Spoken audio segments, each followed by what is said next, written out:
Amen. Nous allons partager d'abord la Sainte Seine avant de partager la parole. Je vais essayer d'être rapide, mais je ne mettrai pas vraiment le turbo pour essayer de partager le maximum ce matin.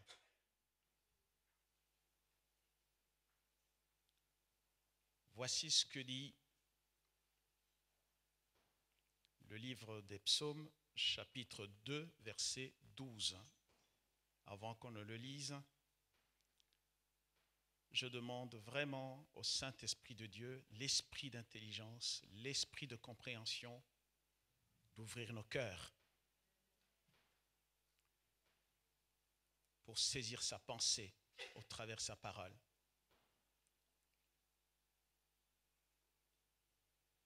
Voici ce que dit l'Écriture.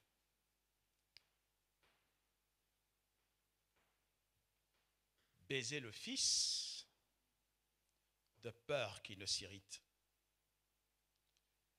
et que vous ne périssiez dans votre voie, car sa colère est prompte à s'enflammer. Heureux tous ceux qui se confient en lui.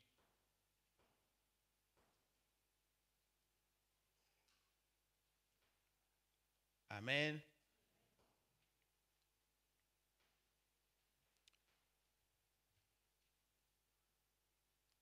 Si vous avez lu ce texte,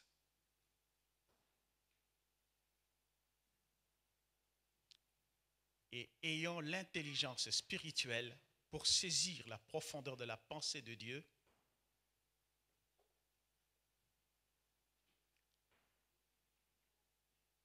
qu'est-ce que c'est qu'un baiser? Ce sont les prémices des noces.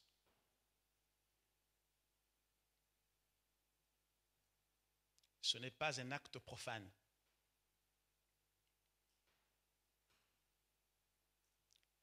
Il ne s'agit pas du baiser de Judas, celui de la trahison, non.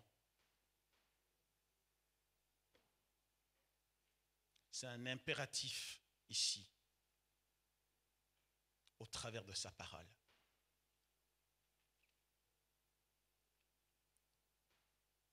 J'aurai un jour le temps de vous enseigner sur ce seul mot. Il y a une invitation à pouvoir entrer dans son intimité.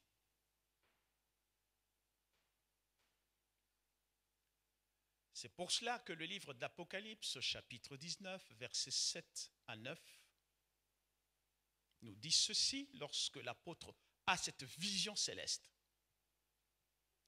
Réjouissons-nous et soyons dans l'allégresse et donnons-lui gloire, car les noces de l'agneau sont venues et son épouse s'est préparée, et il lui a été donné de se revêtir d'un fin lin éclatant, pur.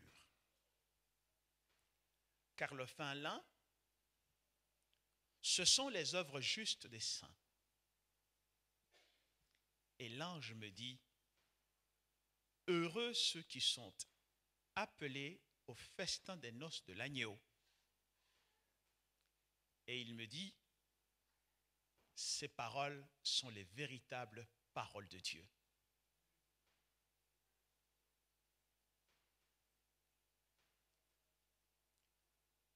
Dès lors, ne soyez pas surpris.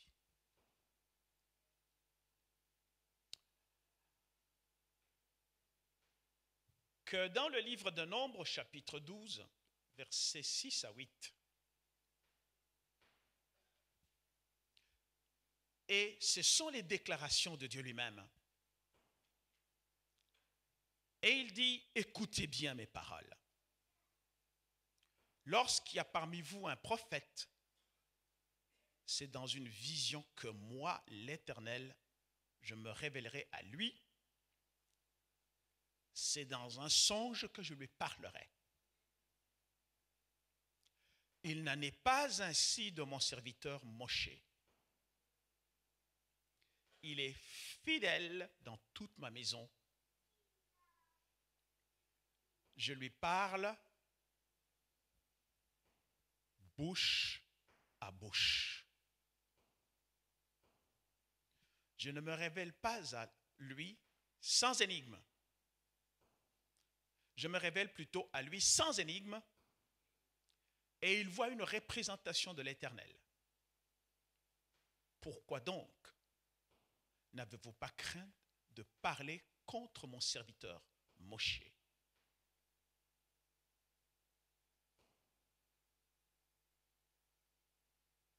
Eh oui. Mais la bouche, et je pense que ça c'est une prophétie vraie, chaque personne en a reçu une. S'il y en a qui n'en a pas, eh bien, on va prier pour vous par la foi pour que vous puissiez en recevoir.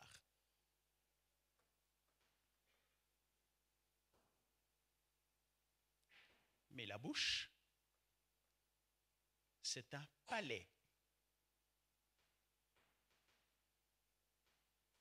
Un palais où demeure la langue.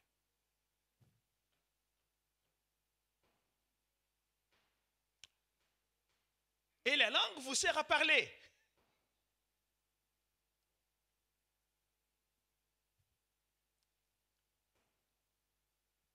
C'est le palais où demeure le verbe.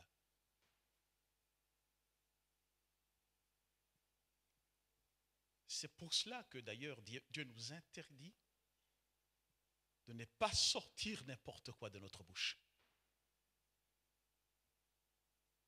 C'est le palais du verbe. Avec un bouclier, les dents, pour freiner, pour que n'importe quoi ne puisse pas y entrer et que n'importe quoi ne puisse pas y en sortir non plus. Vous comprenez que dès lors, Moïse vivait dans l'intimité de Dieu, de bouche à bouche. Donc, il recevait son amour. Prémisse de toutes les noces. Mais il y a quelqu'un que vous connaissez, que j'aime bien, beaucoup, parce que c'est mon maître. Il a dit justement que je suis la parole.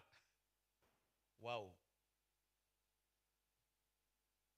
Mais cette parole dit ceci. Avant d'accomplir sa mission sur terre.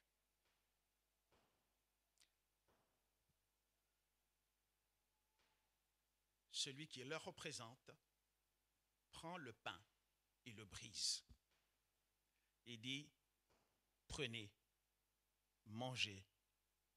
Ceci, mon corps, ma chair. Mais c'est quoi cette chair? Bassar. Tiens. Bar, le fils. Sar, c'est le prince, mais il y a aussi Shin, le feu, la chair. Mais ça veut dire finalement le Fils et le Saint-Esprit dans l'homme. Eh oui. Et puis, il prend la coupe, il rend grâce, il la bénit. Souvenez-vous, la semaine passée, et même au courant de la semaine, dimanche passé, même au courant de la semaine, nous avions vu ensemble qu'une prière d'action de grâce est une prière de foi.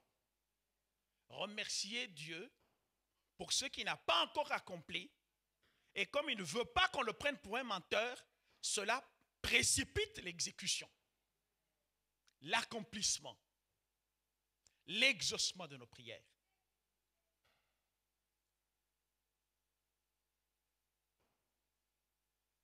Eh oui. Bref, heureux. Ce mot heureux, aser ou acher, qui contient une face cachée, shera, qui veut dire l'énigme, le mystère, l'étonnant, le surprenant, du domaine de la foi, parce qu'on y reviendra quelque peu encore aujourd'hui.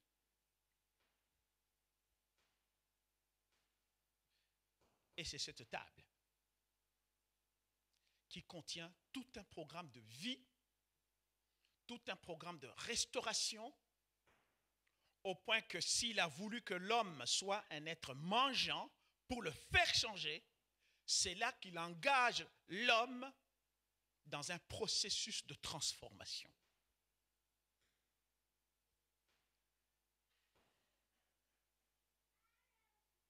Et par là, le Père veut nous rendre semblables à son Fils. C'est pour ça qu'on l'appelle la table du Seigneur. Heureux celui qui est invité. Il ne sera plus une personne ordinaire. Il sera un prince de Dieu,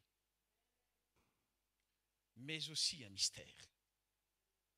Le vent souffle et on en entend le bruit. Personne ne sait d'où il vient, ni où il va. Il en est ainsi de tout homme qui est né de l'Esprit.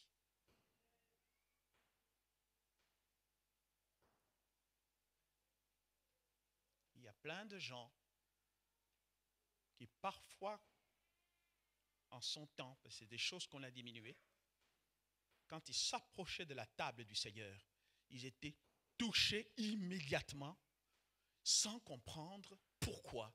Mais en réalité, ils entraient dans une dynamique où le Fils et le Saint-Esprit de Dieu se mettent tout de suite en mouvement dans sa vie. La guérison peut intervenir. La libération peut intervenir. Tout ce que vous avez perdu peut être recréé. La joie, les peines peuvent être effacées. Une joie que rien ne peut contrôler sur la terre, qui ne dépend pas des circonstances de la vie. Le ciel s'ouvre au final. C'est cette table qui est devant vous. Et il en donnera une instruction précise.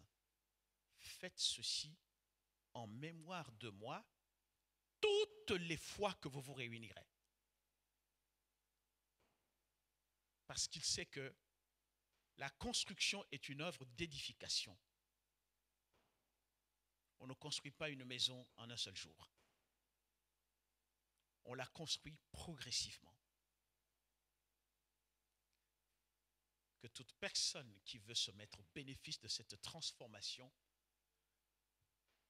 de ces prémices des noces, qui veut recevoir le baiser de Dieu, se lève calmement et dise: Seigneur, j'ai compris. Et je vois. Oui, je le vois.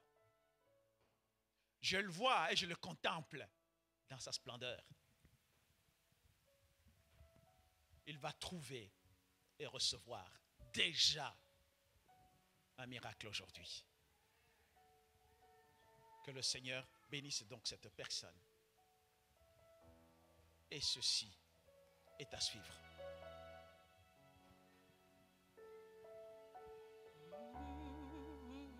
Toute personne qui veut participer à la scène se lève.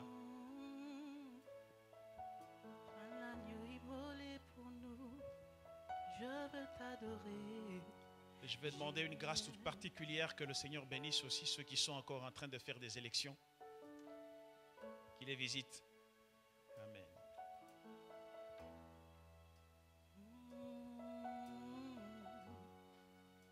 J'élève mes mains devant ta majesté. Agneau immolé Je veux t'adorer. Tu es mort pour moi. Tu me donnes ta vie.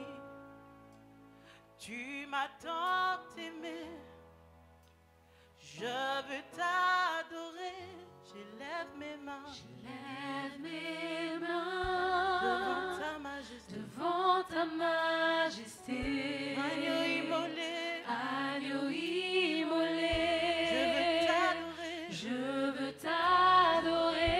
Tu es mort pour Tu moi. es mort pour moi.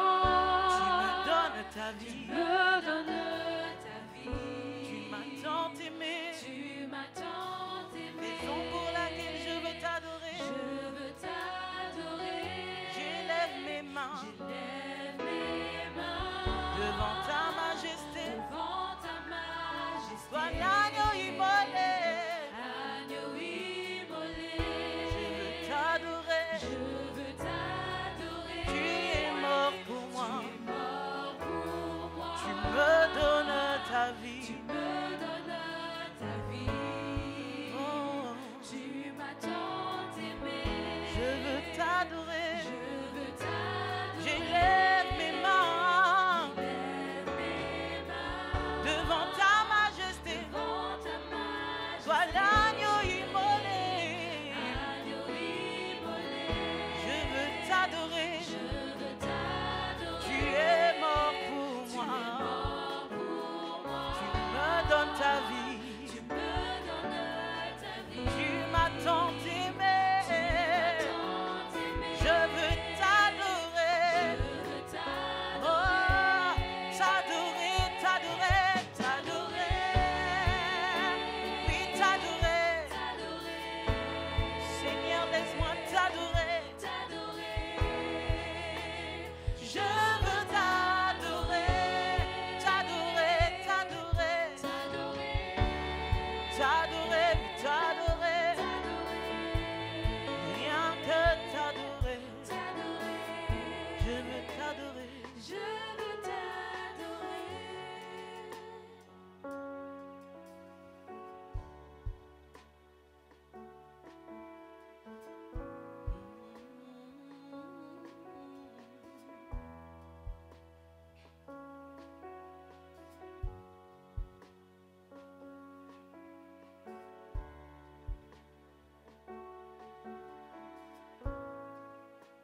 Toi seul tu m'as tant aimé, raison pour laquelle je veux t'adorer, t'adorer, t'adorer,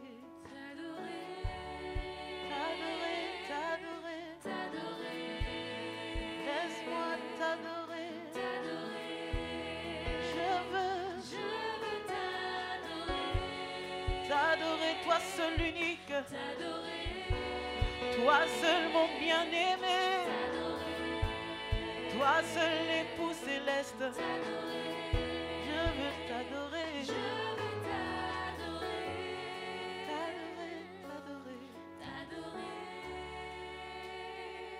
Et tous ensemble, comme un seul corps, nous pouvons manger le corps du Seigneur.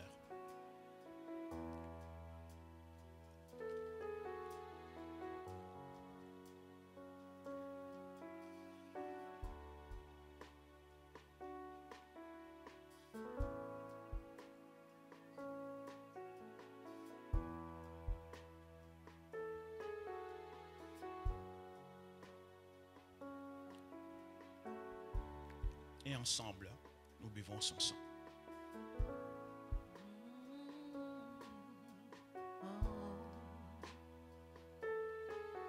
J'élève mes mains, j'élève mes mains devant ta majesté. Devant ta majesté. Toi l'agneau immolé, Agneau immolé. je veux t'adorer. Tu es mort pour moi, Tu es mort pour tu me donnes ta vie, Tu me donnes. tu m'as tant aimé. Tu m'attends. Je veux t'adorer. Je veux t'adorer. Je lève, je lève, je lève, je lève, je lève.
tous ensemble, nous allons nous lever pour adorer ce nom merveilleux.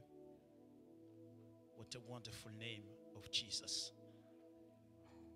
Yeshua, Yahweh, le nom qui est au-dessus de tout nom qui se puisse nommer. Et on lève nos mains vers lui. Alléluia.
La terre a tremblé, le voile s'est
est sans pareil.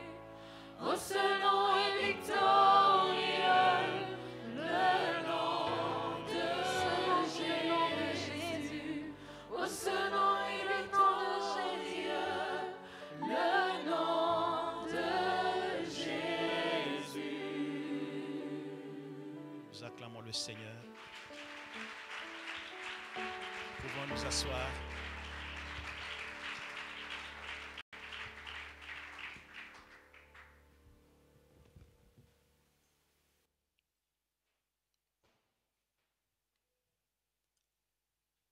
Amen. Quand je suis arrivé ce matin, il y a les jeunes du protocole qui sont venus me poser une question, me disant, Papa, quel est le titre du message d'aujourd'hui? Je leur ai dit, les anges cherchent du travail.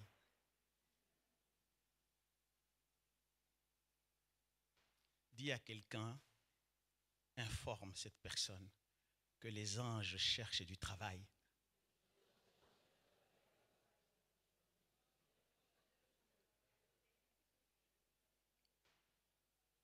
Pourquoi tu les mets au chômage?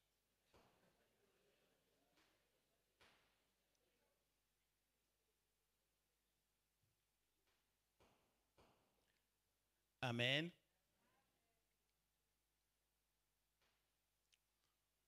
Vous devriez vivre les miracles et dans les miracles tous les jours.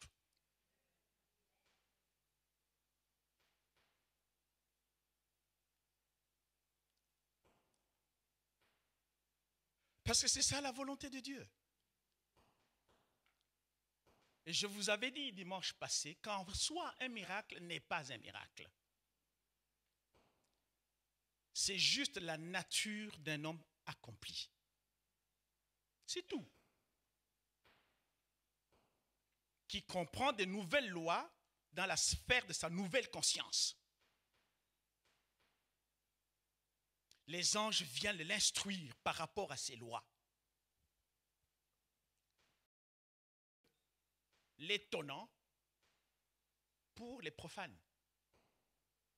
Les gens qui restent loin derrière. Pas pour celui qui comprend comment ça fonctionne.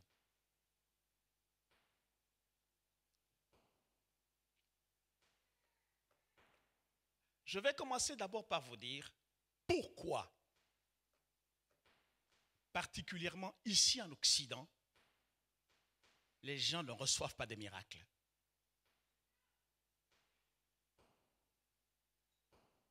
Il faut venir avec nous quand on sort. N'est-ce pas, pasteur Jean-Paul?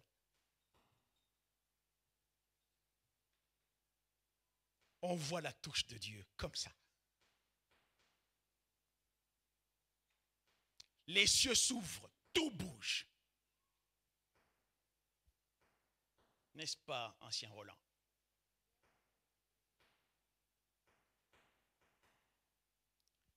La plus grave des erreurs, qui est certainement la vôtre aussi, c'est que l'Occident considère la parole de Dieu comme un outil de pensée, alors que c'est elle qui devait en être le maître. Je répète autrement, c'est la parole de Dieu qui devait être maître de tes pensées et pas que toi tu utilises cette parole pour tes pensées.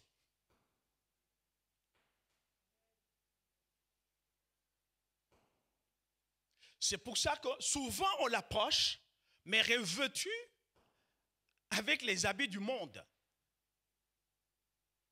Revêtu de la pensée des hommes. C'est pour ça que ça ne marche pas.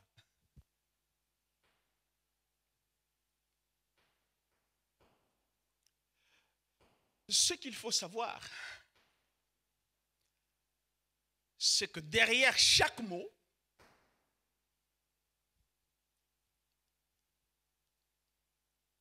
derrière chaque mythe, derrière ce qui semble une simple narration, il y a un mystère.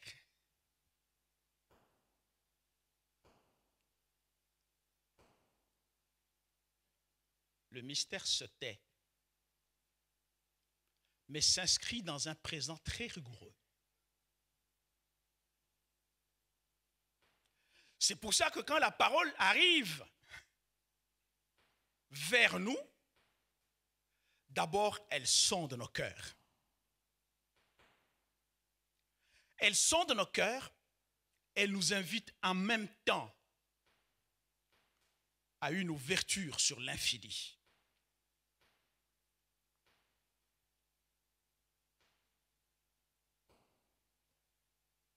Pourquoi? Parce qu'on est loin d'imaginer que cette parole, elle s'invite toujours au cœur de la création. Toute la création. Rien de ce qui existe n'a existé sans la parole.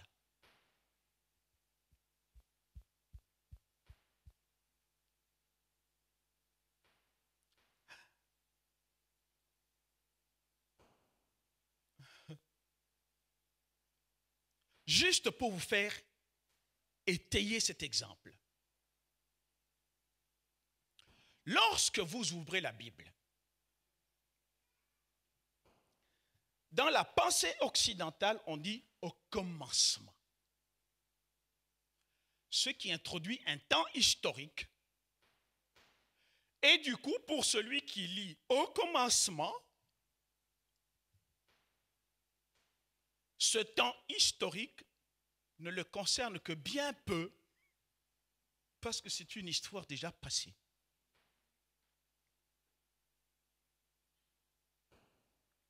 Alors que si nous saisissons cette même parole par le Bereshit, qui veut dire dans le principe, cela veut dire que ce principe est en moi, il n'est pas éloigné de moi, c'est la fondation de mon être. La manière déjà dont nous l'apercevons, ça fait la différence.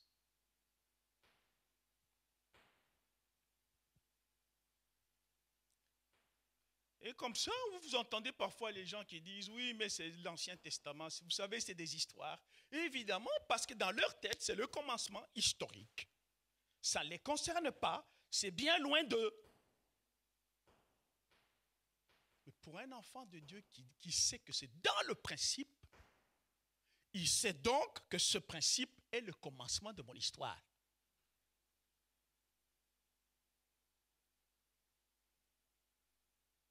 Donc c'est par là que mon histoire commence. L'histoire qui devient signifiante de l'évolution de mon être intérieur à partir de la semence divine.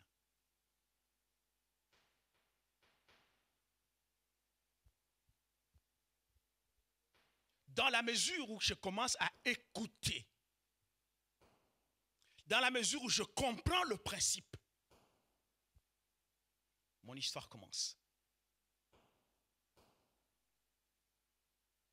Et d'autres restent sur cette introduction du temps historique. Abraham a existé, Moïse, Josué, et ils trouvent des termes savants dans le temps vétérotestamentaire, juste pour dire l'Ancien Testament. Ça sonne savant, mais ça ne veut rien dire dans la tête de cette personne.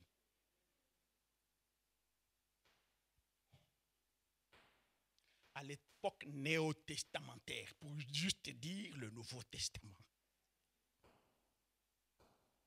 Évidemment parce qu'il a un diplôme qui lui a été donné parce qu'il connaît toute cette terminologie-là, mais vide de vie de cette parole. Il ne pourra jamais recevoir un miracle.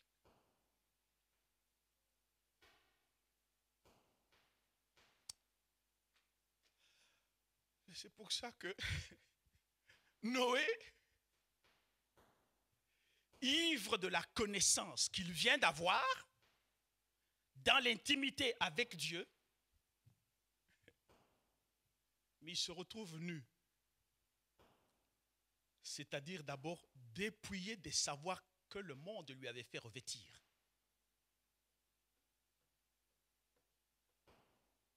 Pour qu'il ne lui reste que la connaissance de Dieu. C'est un détail très important.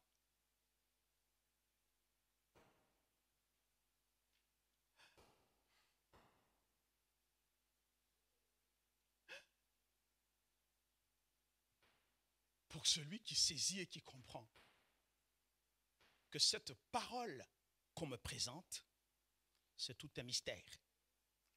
Et derrière ce mystère, d'ailleurs le mot mythe et mystère, il y a une racine mu. C'est la même racine que le mot muet. C'est-à-dire tout simplement que l'essentiel se tait.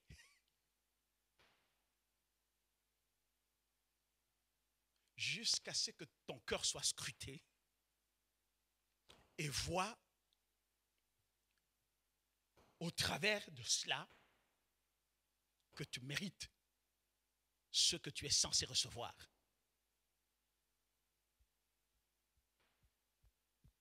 Et oui. Je vais vous en donner une autre preuve. Dans Exode chapitre 31, verset 18. La Bible dit ceci. Lorsque l'Éternel eut achevé de parler à Moïse sur la montagne de Sinaï, il lui donna les 2 tables du témoignage, tables de pierre. Avez-vous remarqué que dans votre Bible, la pierre est au singulier?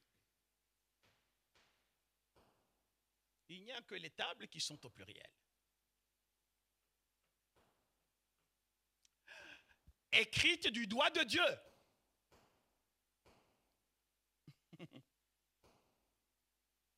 Étonnant.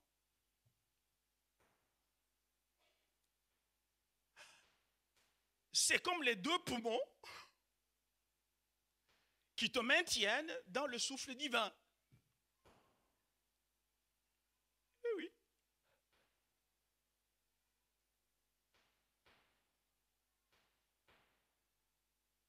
Donc la parole, elle s'invite en toi. La création. Et la Bible dit que c'est Dieu lui-même qui avait gravé. Eh oui.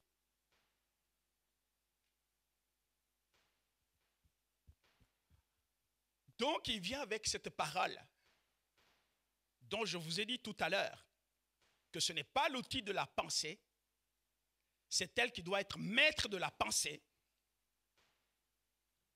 Et il envoie sur les 2 tables, comme les 2 poumons qui te maintiennent dans le souffle de Dieu, il commence à tailler, à ciseler ces tables de pierre pour te donner la forme. Et pourtant, le verbe est formé dans la trilogie de l'œuvre divine humaine. Former, ça veut dire mettre l'information. Mais pourquoi les pierres? Mais quelles sont ces pierres? Regardez le livre de Luc, chapitre 3, versets 7 à 8. Ça, c'est maintenant le Seigneur Jésus lui-même qui dit, il disait donc à ceux qui venaient en foule pour être baptisés par lui, race de vipères, qui vous a appris à fuir la colère à venir. Produisez donc les fruits dignes de la repentance et ne vous mettez pas à dire en vous-même, nous avons Abraham pour père. Je vous déclare que de ces pierres, Dieu peut susciter des enfants à Abraham. Mais alors ces 2 pierres, c'est vous et moi qui avons ces 2 poumons pour véhiculer le souffle de Dieu. Si Dieu y a gravé ses paroles, Eh bien, c'est ça, donc, ces paroles qui vont commencer à produire tout ce que vous désirez dans la vie. Dans la mesure où vous vous laissez ciseler. Dans la mesure où vous vous laissez tailler. C'est ça la circoncision du cœur, donc la mise à fruit.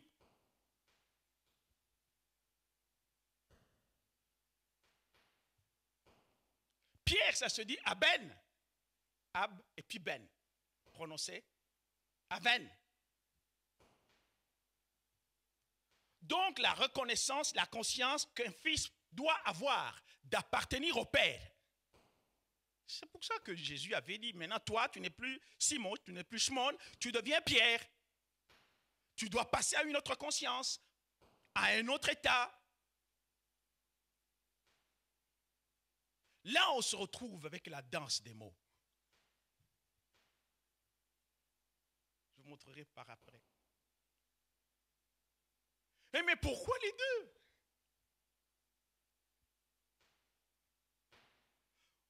Vous avez l'habitude de parler de l'Ancien et du Nouveau Testament. Je vais l'exprimer autrement.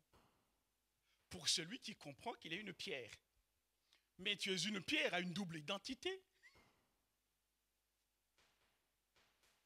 L'identité de l'homme qui est dans le monde, l'identité venant du monde,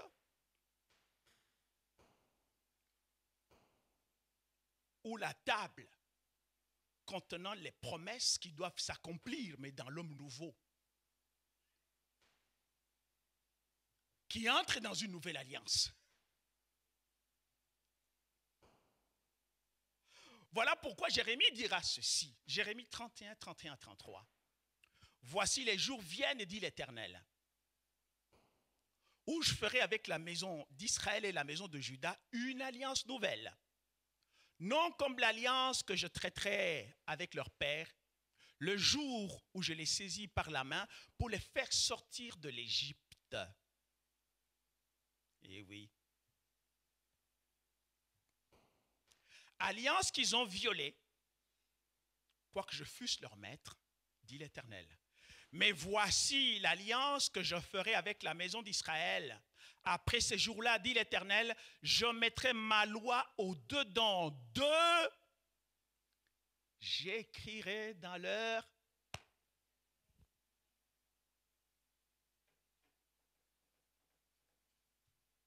Je serai leur Dieu. Et ils seront mon peuple. Et vous voyez déjà ces mots qui commencent à danser. Vous voyez à ce moment-là les mystères qui commencent à s'ouvrir. Ah, j'aime beaucoup Paul. Lorsqu'il écrit aux Corinthiens, 1 Corinthiens chapitre 4, verset 1er jusqu'au verset 2, il dira ainsi qu'on nous regarde comme des serviteurs de Christ et des dispensateurs des mystères de Dieu.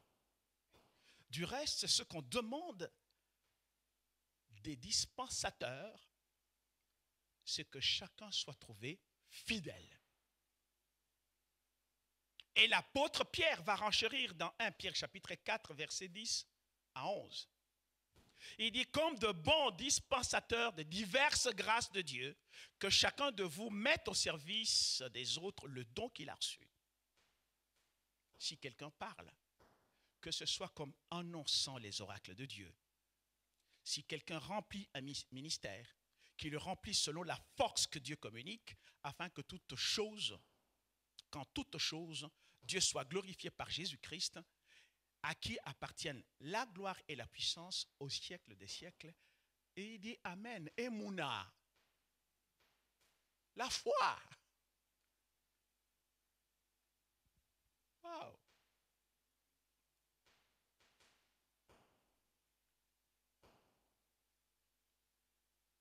Quelle belle parole.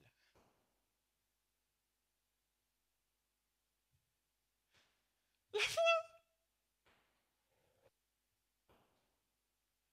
Comme source de toute la création.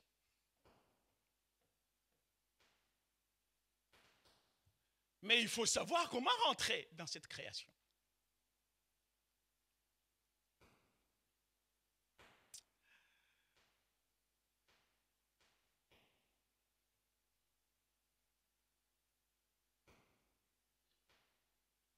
sachez ceci. Dans le livre de Matthieu 4.4, mais aussi Luc 4.4,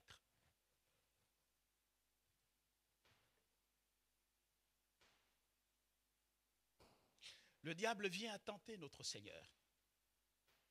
Il lui dit, si tu es fils de Dieu, ne connaissant pas les mystères même de la parole, transforme ces pierres en pain. Et le Seigneur va lui répondre en disant ceci. L'homme ne se nourrit pas de pain seulement. Il se nourrit de toute parole qui sort de la bouche de l'Éternel.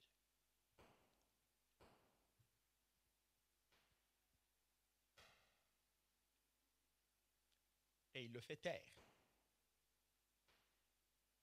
Parole d'ailleurs que nous trouvons dans le livre aussi de Deutéronome chapitre 8. Qu'est-ce que ça veut dire pour toi qui veux recevoir les miracles? Tu dois savoir ceci. Que lorsque l'homme ne construit pas en lui le Fils, toutes tes souffrances, il reste un arbre stérile. Et cette souffrance qui se dit Itzavon est particulièrement liée à l'enfantement. Pas n'importe quel enfantement, mais l'enfantement du Fils. Lorsque l'homme ne se nourrit plus de Dieu, il se ronge, se nourrissant des désirs, de ses passions et de ses haines.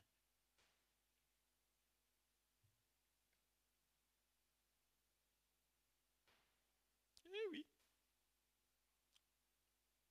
Alors, les souffrances, il y a le tsadé ou le harpon par lequel Dieu tire l'homme pour qu'il sorte du nuage qui cache son soleil. Et ceci est nécessaire pour la construction du Fils. Pas n'importe quel Fils, mais le Fils intérieur. C'est pour ça que dans le livre de Job aussi, 33.3, il est écrit que par la douleur aussi, l'homme est repris dans sa couche. Quand une lutte continue vient agiter ses os. Alors, il prend en dégoût le pain, même les aliments les plus exquis. Sa chair se consume et disparaît. Ses os qu'on ne voyait pas sont mis à nu. Son âme s'approche de la fosse et sa vie des messagers de la mort. Mais s'il trouve un ange intercesseur, un d'entre 1000, qui annonce à l'homme la voie qu'il doit suivre, Dieu a compassion de lui et dit à l'ange, délivre-le afin qu'il ne descende pas dans la fosse. J'ai trouvé une rançon. Et sa chair a plus de fraîcheur qu'au premier âge. Il revient au jour de sa jeunesse, etc., etc.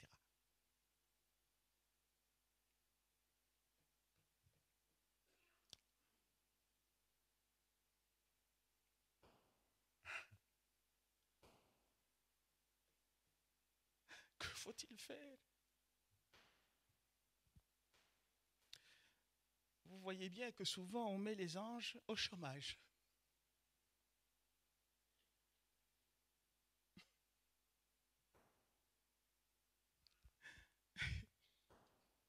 Comment ça se fait? Je vais vous donner une parole. Dans le livre d'Exode chapitre 23, et je vais vous montrer comment ça va fonctionner après. Dieu dit ceci. J'envoie un ange devant toi pour te protéger en chemin et pour te faire arriver au lieu que j'ai préparé. Souvenez-vous qu'on a vu le mot lieu, c'est la place. Et le mot place, ça se dit sim. Sim veut dire être placé, comme dans vos cartes SIM. Ou autrement, être ancré dans le nom.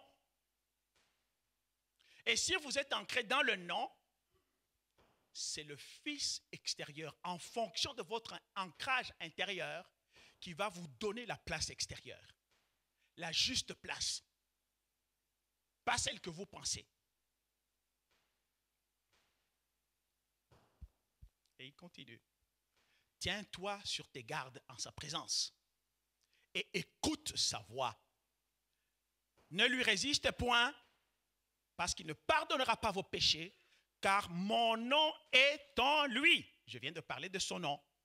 Mais si tu écoutes sa voix, et si tu fais tout ce que je te dirai, je serai l'ennemi de tes ennemis et l'adversaire de tes adversaires.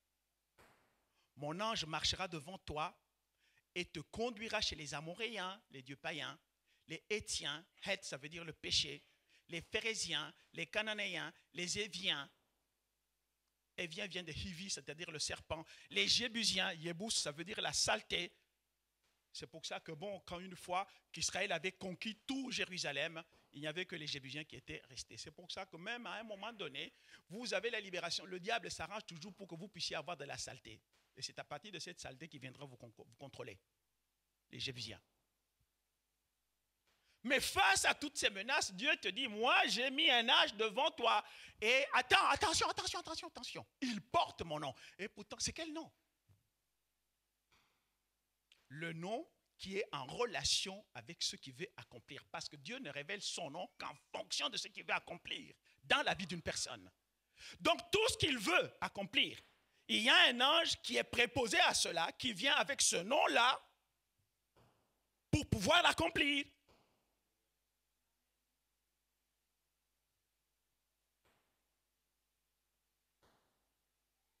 Hébreux chapitre 1er verset 13 à 14.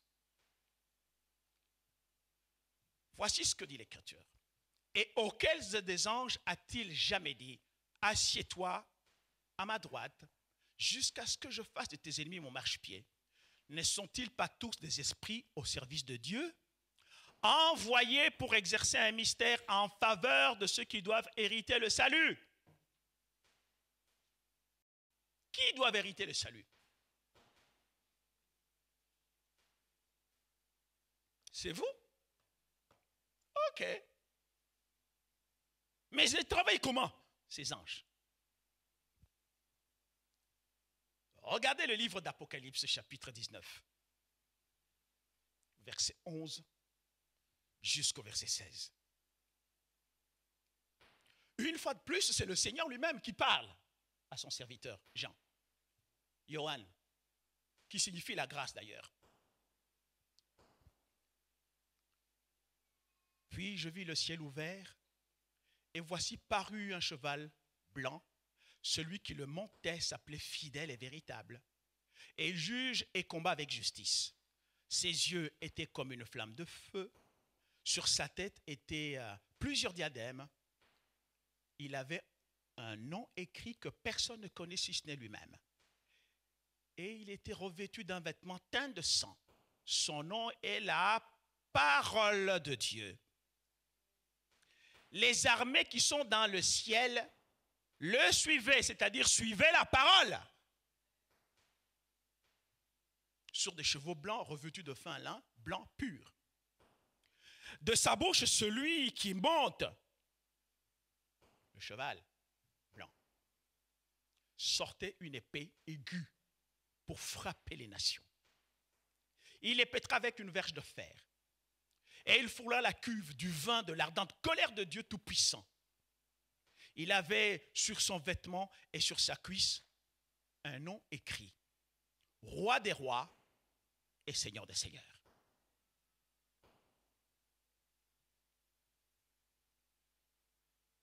Si la parole de Dieu est en toi,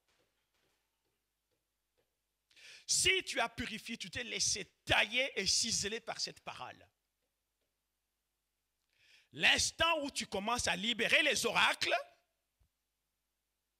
les armées des cieux se mettent en mouvement pour aller accomplir cette parole. Parce qu'ils viennent avec une mission bien déterminée. Dieu ne t'a pas laissé seul. Les tiens qu'il t'a donnés pour te conduire sur cette terre, pour te protéger, pour apporter tout le message qu'il t'a donné. Que font-ils?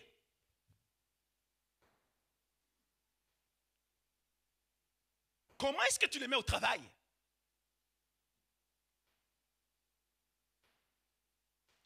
Et assez souvent, on se met à pleurer devant des situations. Oui, mais Seigneur, mais il te regarde, il dit, mais quand est-ce que ces gens comprendront mes lois?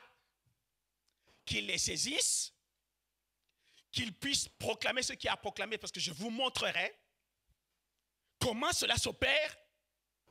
À ce moment-là, les armées qui sont dans les cieux commencent à bouger dans tous les sens. Les cieux s'ouvrent. Et Dieu veut se manifester au travers du nom qu'il a donné à l'ange. Mais à vous.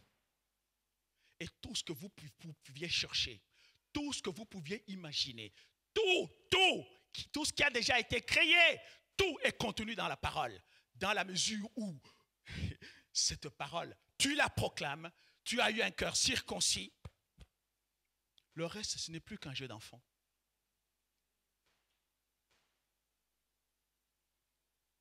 Personnellement, tout ce que j'ai eu dans la vie, j'ai tout obtenu comme ça.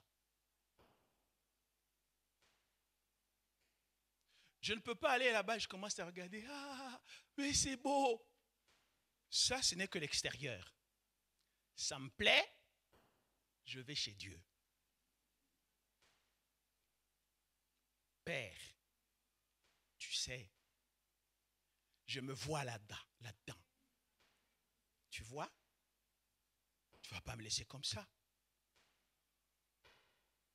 Tu es le maître de toutes choses. L'or et l'argent t'appartiennent.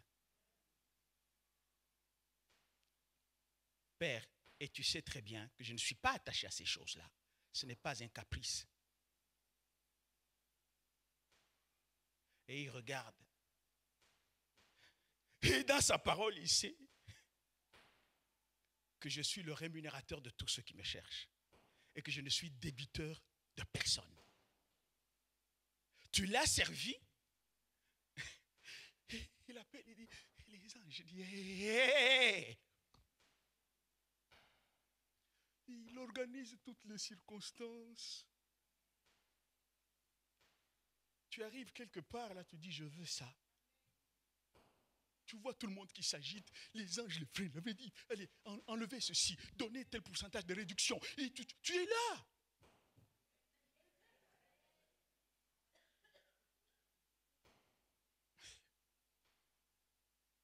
Mais les tiens, tu attends que mon Dieu ait accompli pour quelqu'un d'autre. Tu commences, ah, vraiment, oui, ah. Qu'est-ce que tu fais des tiens? Qu'est-ce que tu fais d'eux?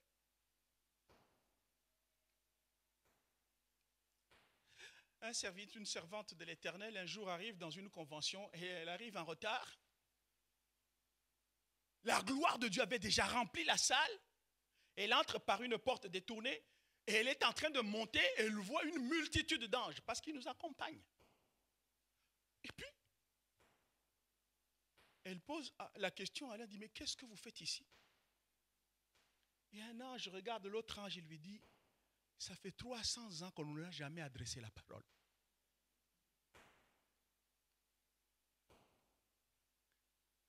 Je me souviens, j'allais à Lubumbashi, transitant par Johannesburg. Je suis en train de parler avec notre pasteur de Pretoria. Je lui montre les enjeux spirituels des choses qui se passent dans les nations et comment il doit les traiter d'abord localement. Je vois quelqu'un avec des cheveux grisonnants qui vient y s'assied. Je parlais avec lui en français.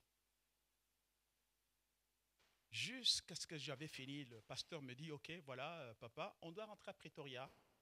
Est-ce que tu peux nous libérer? Je dis, il n'y a pas de souci. On se lève, cet homme-là se lève aussi. Et il avance vers nous.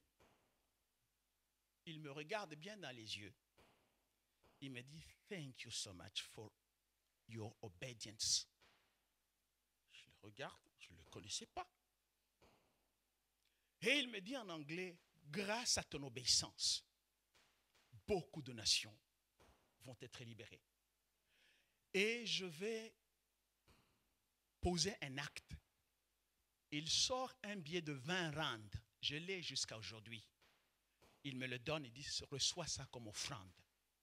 Je touche ce billet, je regarde Sonny et sa femme. Tous on regarde où il était, il avait disparu. Comme ça. Pour celui qui doute, je peux lui montrer le billet. Et c'est là que je réaliserai qu'en fait, on a été visité par un ange. Vous n'avez jamais imaginé parfois ces gens qui viennent là, ils t'accueillent, ils te sourient, ils te disent ok, tu ne sais même pas, écoute, assis-toi là, et puis après tu commences à le chercher, il est déjà parti.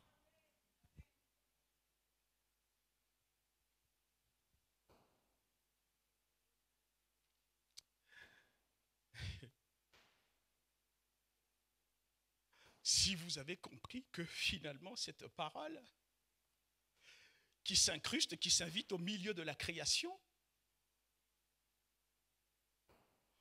aurait dû te rendre heureux, Jean-Baptiste va dire ceci, Jean chapitre 3 verset 30 jusqu'au verset 26.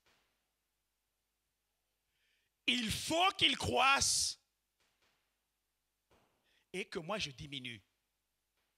Mais croître comment? Parce qu'entre lui et son cousin, il n'y avait qu'un écart de 6 mois. Quel est l'état de la croissance du Fils en toi? Ça, c'est encore une autre question qui est posée.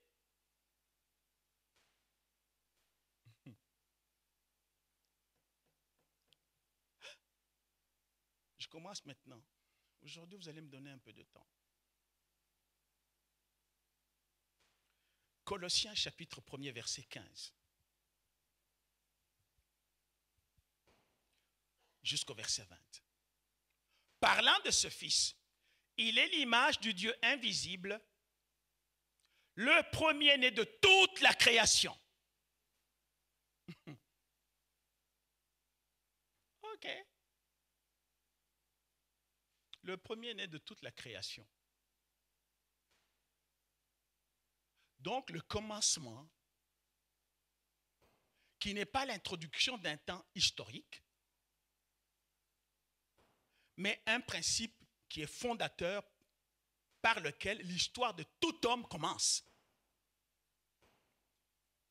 Il continue.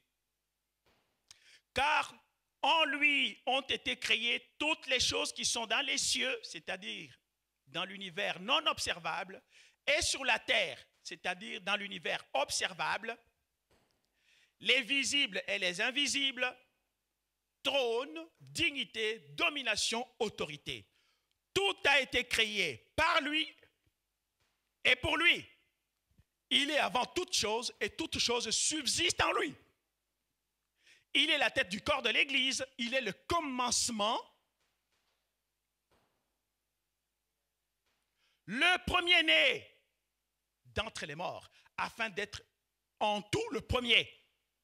Car Dieu a voulu que toute plénitude habitât en lui. Il a voulu par lui réconcilier tout avec lui-même, tant ce qui est sur la terre, dans l'univers observable, que ce qui est dans les cieux, non observable, en faisant la paix par lui, par le sang de la croix. Mais pourtant, je vous disais là, la danse des mots commence. Le premier-né, ça se dit Bécor. Il y a même des marques d'appareils électroniques qui s'appellent Bécor. Mais ce mot Bécor, qu'est-ce qu'il contient? Les mêmes lettres, quand elles commencent à danser, il y a Barak. Les mêmes lettres, quand elles dansent dans un autre style, ça devient Kéroub, les archanges. Les mêmes lettres qu'on a BRK, Berek, ça devient les genoux. Donc l'instant, par exemple, que ce fils grandit en toi, dès que tu te mets à genoux, les archanges commencent à travailler pour toi. Donc, tu ne les mets plus au chômage. Et ces archanges, comme il a dit, j'envoie mon ange devant toi pour te protéger. Mais il va te protéger comment? Attention, le mot kéroub, ma kéroubi, pour certains, il y a ker, d'où vient le mot char. Et le char, c'est une machine de guerre pour détruire les forteresses. Et roub, ça veut dire lutter pour une cause. Et le verbe ravo, c'est-à-dire multiplier. Et c'est ainsi qu'il commence à te protéger. Même dans un milieu difficile. Que reste-t-il à faire pour toi qui comprends? À créer l'atmosphère spirituelle appropriée.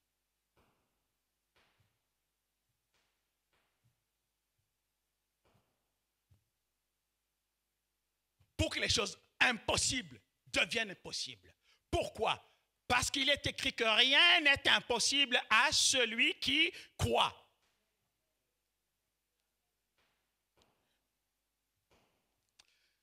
Il est le temps, mais il y a des secrets que je dois garder. Parce qu'il est temps.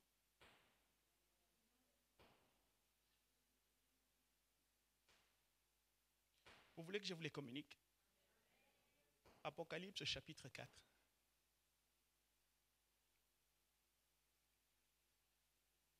Du verset 7 jusqu'au verset 11. Le premier être vivant est semblable à un lion. Le second être vivant est semblable à un veau, le troisième être vivant à la face d'un homme, et le quatrième être vivant est semblable à l'aigle qui vole. 4 faces qui sont d'abord les caractéristiques du Christ. Le roi, le lion, qui correspond à l'évangile de l'apôtre Matthieu. Le second être vivant, un veau, le serviteur. L'évangile de Marc. C'est pour ça que cet évangile introduit Christ qui commence tout de suite le ministère. Le quatrième être vivant, il a la face semblable à l'homme. L'évangile de Luc. Et le quatrième être vivant, il est semblable à l'aigle qui vole, l'évangile de Jean, le Fils de Dieu. Tu les saisis d'abord dans sa dimension, parce que 4, c'est la dimension du temple. C'est la dimension spirituelle. Une fois que tu as compris cela,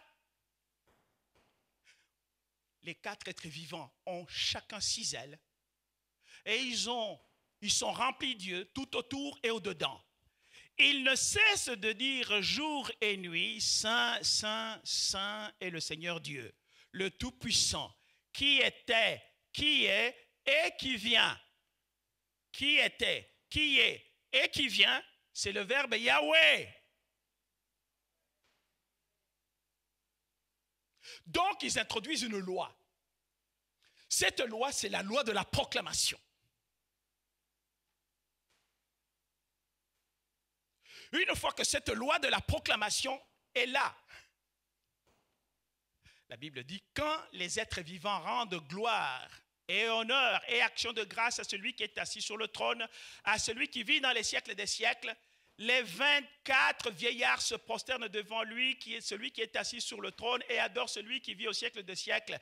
Et ils jettent leur couronne devant le trône en disant, avant que je ne puisse vous dire, je vous disais tout au début, la parole de Dieu qui s'est invitée dans toute la création, les 24 vieillards, ce n'est pas autre chose que votre être composé de 12 côtes d'un côté et 12 côtes de l'autre. Ça fait exactement 24.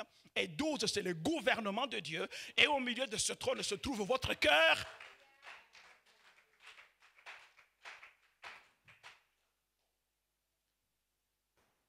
Donc, à partir de ce trône, il commence à dire, si vous avez compris, tu es digne, notre Seigneur et notre Dieu, de recevoir la gloire et l'honneur et la puissance, car tu as créé toutes choses et c'est par ta volonté qu'elles existent et qu'elles ont été créées. Dieu cherche des fous. Parce qu'il lui a plu de sauver le monde par la proclamation, la prédication de l'évangile. Et ces anges, vous entendez, ils ne peuvent dire que ce qu'ils ont vu et ce qu'ils ont entendu, jamais autre chose. S'ils disent que c'est par ta puissance, car toutes choses ont été créées par ta volonté, et c'est par ta volonté qu'elles existent et qu'elles ont été créées. C'est-à-dire, ils commencent à participer à la manifestation de tout ce que vous désirez.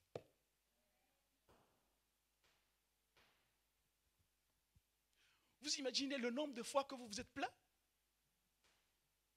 Le nombre de fois que vous avez fait des prières liquides, juste les yeux, parce que la douleur est là, ne connaissant pas comment les choses marchent pour arriver à la manifestation de toutes choses qui ont été créées.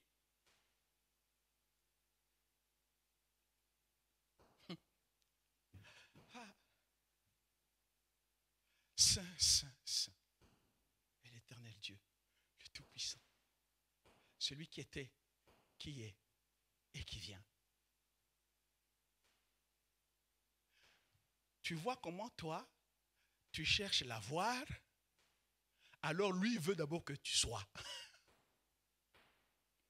Tu te retrouves à des endroits tout à fait opposés de lui. C'est pour ça que tu ne vois jamais ce que tu cherches.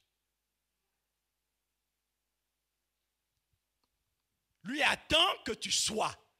Tu dois être. Une fois que tu es, tout le reste t'est donné par surcroît.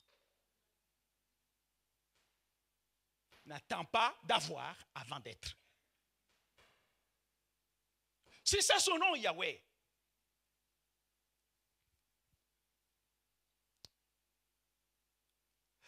C'est comme ça que dans le livre d'Apocalypse, chapitre 3, versets 14 à 21, je pense qu'il y a des secrets que je vais garder quand même.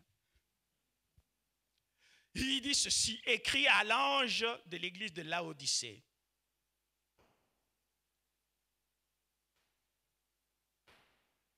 Voici ce que dit l'Emouna.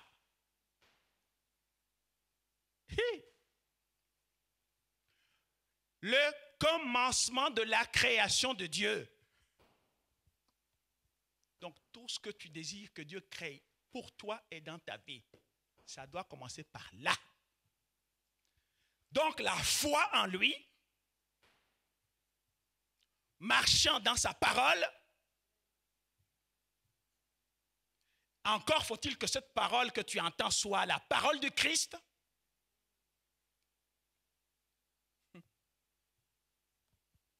Il dit, je connais tes œuvres. Je sais que tu n'es ni froid ni bouillant. On ne sait même pas si tu es chrétien ou pas. Tu es tout à fait comme les députés congolais. Qui est pour? Qui est contre? Qui est neutre? À la fin du mois, $6,000. Tu ne sais même pas ce que tu veux. Tu n'es ni froid, ni bouillant. On ne sait même pas si tu pries ou tu ne pries pas. On doit même te forcer. Et Dieu dit ceci, celui qui est tiède, moi je le vomirai.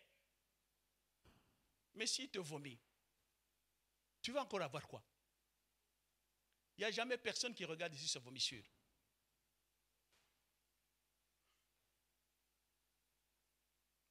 Parce que tu dis, je suis riche, je me suis enrichi, et je n'ai besoin de rien. Et parce que tu ne sais pas que tu es malheureux, misérable, pauvre, aveugle et nu, je te conseille d'acheter de moi c'est-à-dire d'acquérir de l'or éprouvé par le feu, c'est-à-dire la foi. Tous ceux qui venaient en quête de guérison devant Jésus, il les ramenait toujours à la foi. Soit pour la guérison, soit pour la résurrection, même pour les parents qui venaient pour la guérison de leurs enfants. Jésus les ramenait toujours à la foi. Les moulins. Afin que tu deviennes riche, et de vêtements blancs, la sanctification, afin que tu sois vêtu et que la honte de ta nudité ne paraisse pas, et un collier pour oindre tes yeux, afin que tu vois. Moi, je reprends et je châtie tout ce que j'aime. Aie donc du zèle et répands-toi, c'est-à-dire retourne à la case de départ. Voici, je me tiens à la porte et je frappe, même l'instant où je suis en train de parler. Si quelqu'un entend ma voix et ouvre la porte, j'entrerai chez lui, je souperai avec lui et lui avec moi. Celui qui vaincra, je le ferai asseoir avec moi sur le trône, comme moi j'ai vaincu et me suis assis avec mon Père sur le trône.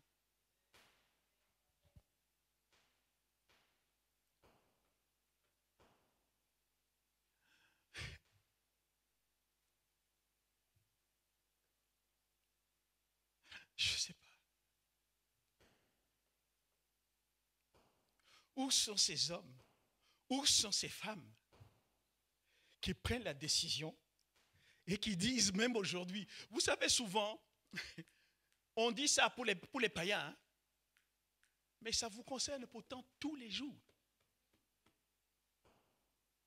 Derrière cela, il y a des mystères, des choses incroyables que Dieu a déjà préparées qui se taisent.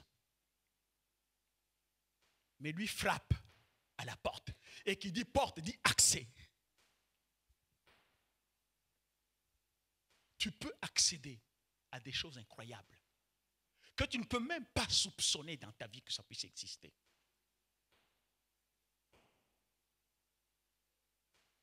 Il y a des choses que tu ne peux même pas chercher. J'étais avec Jean-Paul et Bernard à Rome quand le Seigneur nous avait dit « Je veux que vous soyez pour un travail spécifique. » On va là-bas, on finit le travail, on vient à l'aéroport. Je prends le passeport de Jean-Paul, le passeport de Bernard et mon passeport. Je le donne au guichet là-bas. La personne commence à trembler. « Oh, excusez-moi, monsieur, excusez-moi, j'arrive. » Et puis, nous, on attend. Et Bernard dit « Mais qu'est-ce que tu l'as fait, papa ?» Je dis « Attends. » Et puis elle vient là. « Merci, monsieur, merci, monsieur. » Et nous remet les passeports, tous en business. Pourquoi? On a fait le travail, on est fatigué. Lui, il fait précéder son ange. Il fait trembler à l'Italia. On nous crée une place tout de suite.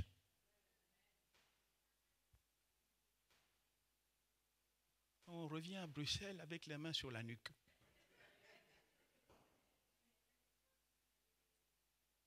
Ils sont là, c'est des choses vécues.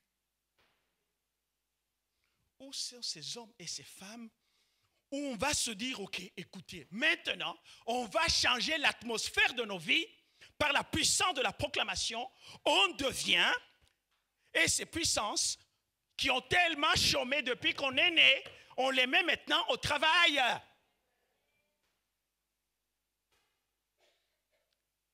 Ils cherchent du travail. Si tu n'as pas ce que tu désires, il ne faut pas t'en prendre à vos arrière-grands-parents qui ont perdu les dents et tout ce qui s'ensuit. Vous n'avez qu'à vous en prendre à vous-même. Parce que vous ne les mettez pas au travail. J'aimerais d'ici à la fin de l'année qu'il n'y ait pas de gens qui se plaignent. Tu désires, tu as. Tu penses, c'est fait. Et c'est comme ça.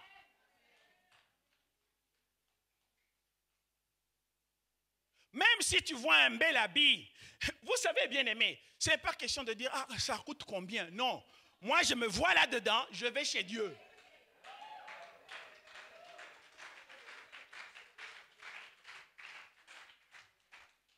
Je lui dis, Père, habille-moi. C'est lui qui va. Moi, j'ai le problème pris, machin. Ce n'est pas mon problème.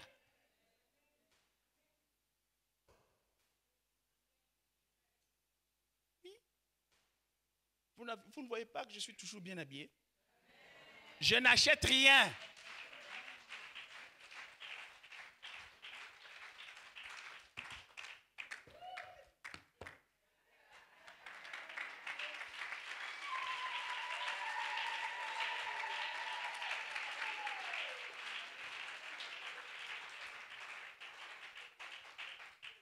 Pasteur Jean-Paul, homme de Dieu, demain soir, on va juste venir créer l'atmosphère spirituelle. Nous allons crier comme des fous. Saint, Saint, Saint, éternel Dieu, le Tout-Puissant, celui qui était, qui est et qui vient. L'atmosphère commence à changer. Vous les anges, laissez-nous maintenant libérer les oracles de l'Éternel. Courez derrière la parole que nous sommes en train de juger. Avant la fin de l'année.